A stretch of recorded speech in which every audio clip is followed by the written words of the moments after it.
40 personnes là vous suivent aveuglement. Et ça, c'est pas juste. C'est pas juste. C'est pas normal. Bref, cet après-midi, je suis venu dire mon mécontentement pour dire que si ça continue comme ça, le président Alassane Ouattara, c'est votre fin présidentielle qui s'expose. Et ce n'est pas quelqu'un d'autre qui s'expose, mais c'est vous-même qui vous exposez à votre fin de mandat. Vous pensez que les Occidentaux vont vous encourager? Ils ne vont pas vous encourager. Hein? Ce qui est sur 2020, là, vous ne serez plus président. Même les personnes que vous choisissez pour être président, ces personnes-là, ils ne seront pas présidents. C'est un autre parti qui sera président. Parce que Dieu ne va pas permettre ça. Dieu ne va pas permettre que ce RHDP qui se dit que il est là pour les Ivoiriens, mais au fait, il n'est pas là pour les Ivoiriens, il est là pour son intérêt personnel.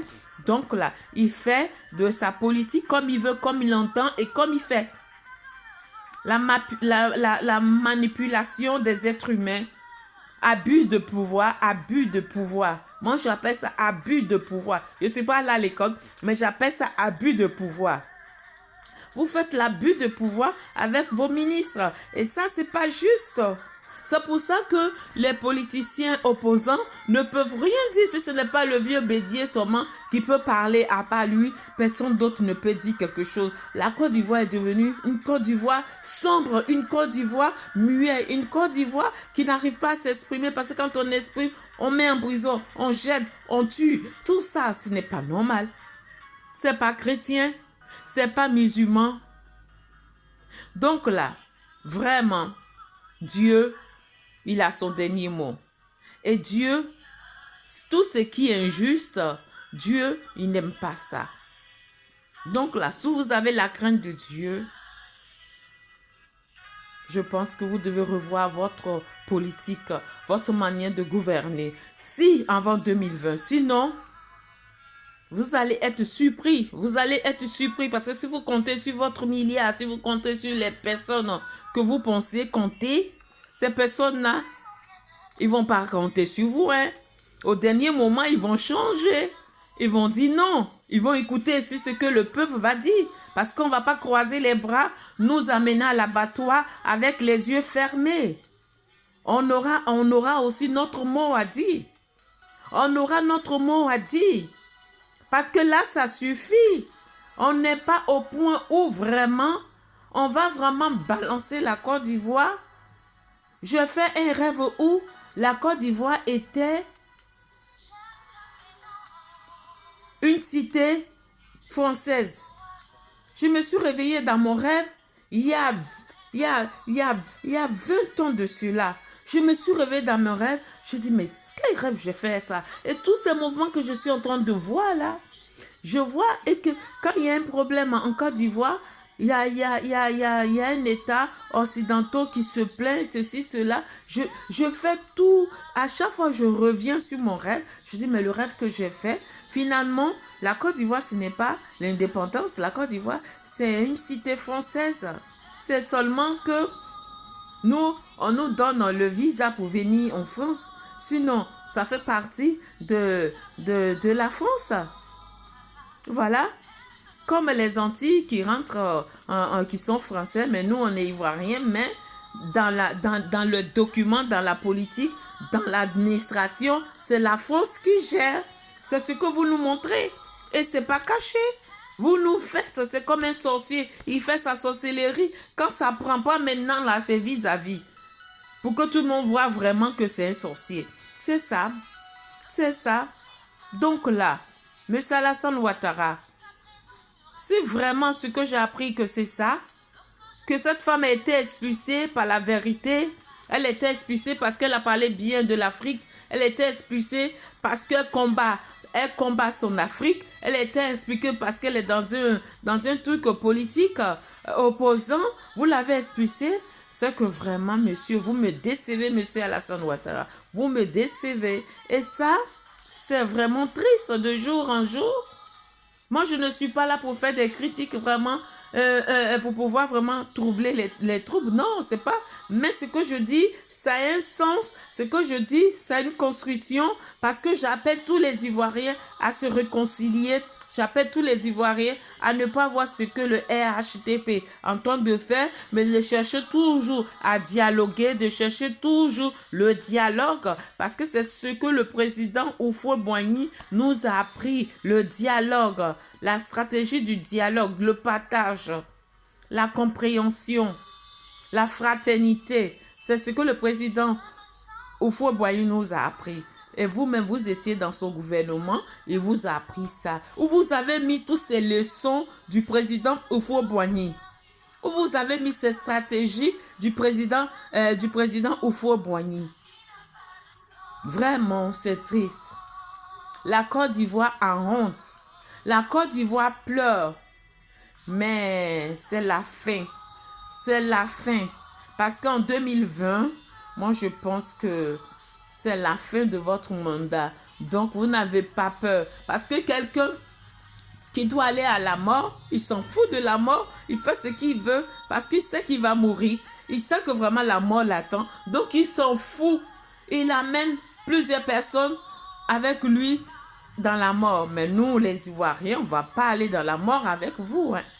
On ne va pas aller dans la mort avec vous. On refuse ça. Parce qu'on ne va pas mourir avec vous. On sera vivant. On sera vivant parce qu'on ne sera pas dans la mort avec vous. Monsieur le Président. Parce que si vous ne voulez pas écouter le peuple ivoirien, vous faites ce que vous voulez avec vos ministres, avec vos directeurs, avec toutes ces personnes-là. Vous faites ce que vous voulez. Les Ivoiriens auront les mots à dire en 2020. Quelle que soit la stratégie, quels que soient les milliards que RHTP va acheter la population, mais vous allez être surpris. Ça, je vous dis, vous allez être surpris parce que c'est un neutre qu'on va voter. C'est une personne qu'on va voter qui n'a rien à voir avec le RHTP. Ça, c'est sûr. Donc, c'était mon parler. Je reviens encore. Je soutiens Madame Nathalie Nyama. Je soutiens son idée. Je suis désolée. Je demande pardon à Madame Nathalie Nyanga pour ce qui se passe avec la Côte d'Ivoire et elle continue toujours à lutter pour la Côte d'Ivoire. C'est une Ivoirienne, c'est une femme qui aime la Côte d'Ivoire, qui a choisi la Côte d'Ivoire. Elle milite dans la Côte d'Ivoire, c'est notre sœur, on la soutient et je vous demande Madame Nathalie Nyama, ne perdez pas espoir parce que le moment de cueillir vraiment les fruits, de cueillir vraiment les bons fruits arrive. Donc ne vous inquiétez pas. Même si on vous expulse en Suisse là, le moment va venir, on va venir vous chercher. Vous allez vous présenter avec Monsieur Koulibaly pour pouvoir faire votre politique. Vous allez faire votre politique. En 2020, il n'y aura pas RHTP au pouvoir. En 2020, il n'y aura pas. Donc là, il y aura d'autres mouvements de la politique ivoirienne, d'autres politiciens qui vont chercher dans la justice, dans la droiture, dans le dialogue et dans la fraternité, de l'égalité de tout un chacun. Le peuple ivoirien a peur en ce moment. Mais ce que j'ai confiance au peuple ivoirien, par moment, leur peur, quand le moment arrive, ils se déchaînent, ils préfèrent aller à la mort que rester dans la peur et vivre dans la peur. Ces moments-là, 2020, ça arrive. Ça arrive parce qu'on va démontrer qu'on n'est pas des peureux. 2020, là, les Ivoiriens vont se réveiller et vous allez être surpris, Monsieur le Président. Vous allez être surpris. Ne comptez pas. Hein? Ne comptez pas. Hein? Ce qui s'est passé en 2010, en 2011, c'est parce que les Occidentaux, il y en a qui n'étaient pas informés. Même si la France vous soutient, mais les autres pays, les Amériques et d'autres pays, ils voient aussi, hein? Ils vont pas céder à ce que la France fasse ce qu'ils veulent de la Côte d'Ivoire. Ah oui, ah oui. Donc là, ne vous ne vous grossissez pas vraiment la tête, hein, parce que vous allez être surpris. Je vous dis, vous allez être surpris. Ça sera ma dernière parole pour pouvoir parler de ça, parce que j'aime pas trop parler de la politique agressivement ou dire des choses vraiment qui me fait mal, même si la Côte d'Ivoire gouverne vraiment dans une politique vraiment malsaine. Les gens de RHTP qui gouvernent dans une politique malsaine, ça me fait mal. Par moment, je ne parle pas de ça, je parle toujours de la réconciliation, mais je crois que vous êtes allé loin jusqu'à expulser une femme qui parle bien de la Côte d'Ivoire, qui parle de l'Afrique, qui dit on veut égal en tant que africain, on veut une politique éligible, une politique raisonnable, une politique de droit, une politique de démocratie. On veut une politique d'évolution, une politique vraiment qui laisse nos États africains à gouverner leur pays comme ils veulent, pas à s'ingérer. On veut une armée nationale, on ne veut pas une armée internationale dans nos pays parce qu'on n'a pas besoin. Les autres pays n'ont pas besoin d'armées africaines dans leurs pays occidentaux. Il n'y a jamais eu ça. Et ça, c'est normal. C'est normal. Ça fait partie de la démocratie. Ça fait partie de, comme on appelle, de l'honneur d'un pays avoir lui-même son propre armée, pas qu'un autre armée reste dans un pays et un armée occidental reste dans un pays africain. C'est pas normal. Vous pouvez venir dans un pays africain quand il y a des troubles, mais une fois que les troubles sont finis, chacun se disperse et chaque pays a son armée. Ça, c'est un truc qui est normal. Chaque pays a son président qui gère son président comme il veut, pas les budgets présidentiels. C'est pas la France qui va gérer, ni d'autres pays qui va gérer. On n'a jamais géré, l'Afrique n'a jamais géré les substances financières de la France. Donc, vice-versa, c'est pareil. On demande simplement la justice. Où se passe tout ça? Hein? Je suis sidérée, je suis vraiment dépassée. Je suis dépassée. Qu'est-ce que la Côte d'Ivoire est devenue? Une Afrique qui devient vraiment dans la stratégie d'un pays, unique un pays. Comme Afrique, au revoir France. Oui, c'est pas possible. On va pas rester dans cette situation-là. Moi, je suis pas allée à l'école longtemps. Je connais pas tout ça. C'est pas un handicap, mais c'est que je suis vraiment dépassée. Parce que si j'avais fait la politique, si j'avais fait, j'étais allée comme au loin comme les Nathalie Nyam là. Dieu fait tout ce que Dieu fait est bon. Peut-être qu'on allait aussi me rapatrier. Là. Ce qui est sûr, Dieu a son dernier mot. Il ne va pas permettre que la Côte d'Ivoire va dans le sang, la Côte d'Ivoire va dans la guerre, la Côte d'Ivoire se divise. Dieu merci, les Ivoiriens ont commencé à se rassembler. Moi, je pense que c'est ça qui vous fait peur. Mais, cette peur-là, je crois que vous avez raison. Parce que ce qui est sûr, vous ne seriez pas en 2020. Vous ne seriez pas. Vous ne serez pas en 2020. Il y aura une personne neutre. Voilà, une personne neutre. Ou d'autres personnes qu'on connaît déjà, mais qui seront le président de la Côte d'Ivoire parce qu'on veut un changement. L'Afrique commence à se réveiller.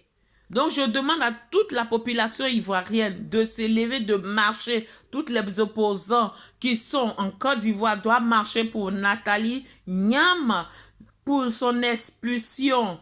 Si vraiment vous êtes opposant et que vous êtes solidaire, vous devez vous battre pour cette femme-là qu'on l'a expulsée sans motif. On l'a expulsée par abus de pouvoir. On l'a expulsée par abus de je sais pas quoi.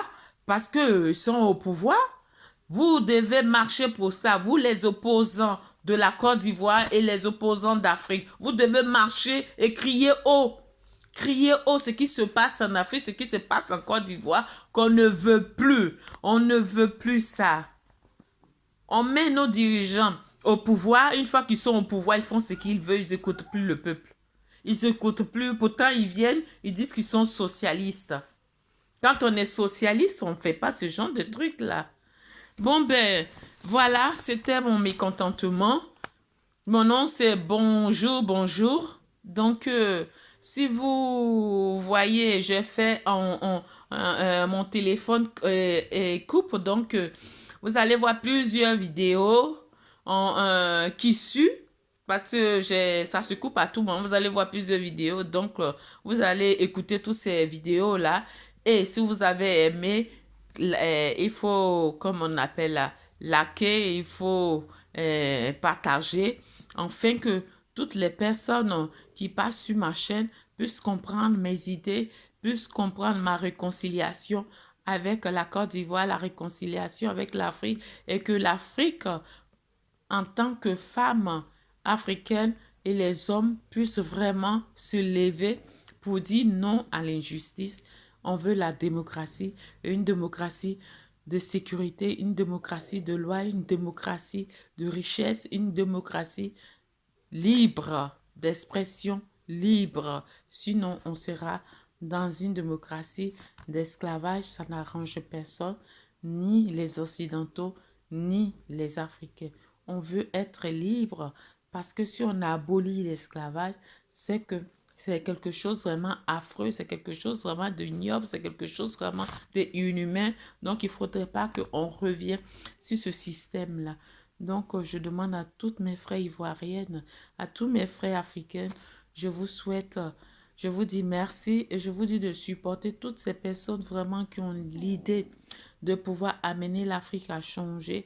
Ces personnes-là sont bienvenues et ces personnes-là, on les demande que Dieu les protège et que Dieu les bénisse dans leurs mouvements. Que la paix soit en Côte d'Ivoire, que la paix soit en Afrique. C'était moi. Encore, merci beaucoup. Je vais vous mettre une petite musique qui fait ma petite référence. Voilà.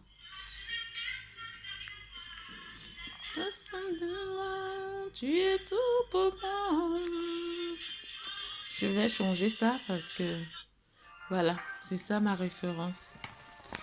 Voilà, je vous souhaite cet après-midi et je vous fais écouter ce petit truc-là.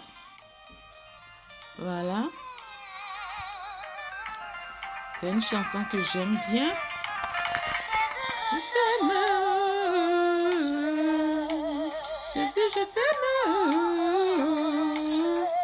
Jésus, bénis-moi. Tu es tout pour moi. La politique, c'est un jeu. C'est ce que je vous dis à tout moment. Il ne faudrait pas que la politique soit la guerre. Parce qu'une fois qu'on parle, on dialogue, on finit de dialoguer, on sourit.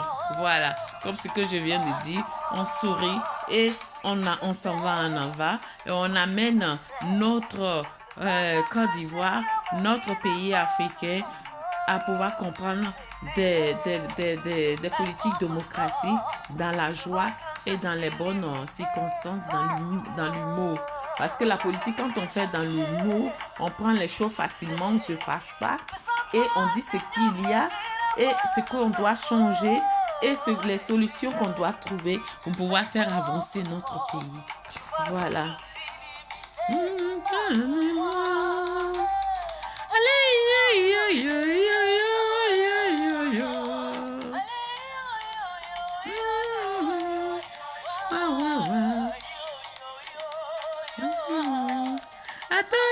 Atolagaye pago, atolaga pago, atolagaye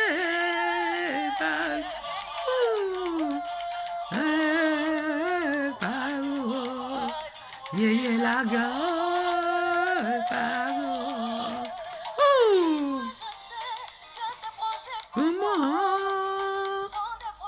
Le Seigneur a des projets pour la Côte d'Ivoire.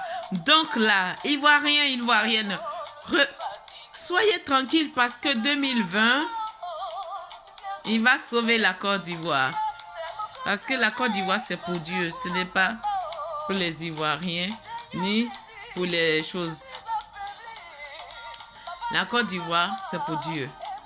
Donc là, si un Ivoirien qui ne prend pas soin de la Côte d'Ivoire, on l'enlève. À plus forte moitié, une personne qui n'est pas à 100%. Et Dieu ne va pas permettre ça.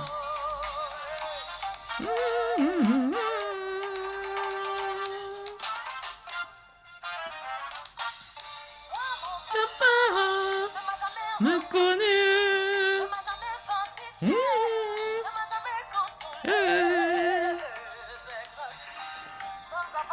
Papa, je vous dédie ça parce que j'aime bien cette chanson-là. Oh. Bon, ben, je salue toutes les personnes qui vont passer sur ma page. Je vous demande de partager mes vidéos. Et vous voyez, quand c'est pas des vidéos qui insultent, quand c'est pas des vidéos qui disent des bêtises, quand c'est pas des vidéos qui clashent, il n'y a pas de personnes vraiment qui passent pour pouvoir vraiment écouter parce qu'ils se disent que bon, ça ce sont toujours les paroles. Mais ce sont des paroles constructives. Ce sont des paroles, si tout le monde écoutait ça, ça va adoucir certaines personnes.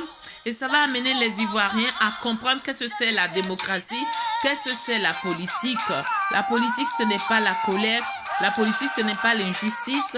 La politique, c'est d'amener un pays à se développer, un pays à faire des échanges de dialogue, un pays à comprendre les situations qui ne vont pas dans son pays pour pouvoir vraiment changer et trouver des solutions. Amener nos enfants et nos maris dans un chemin vraiment de droit, pas un chemin tortueux. Voilà. La politique, c'est comme une religion.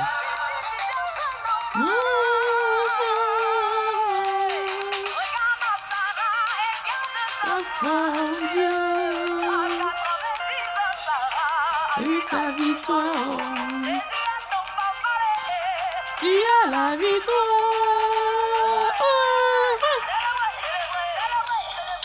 Donc, je vous salue et merci. Et bon après-midi.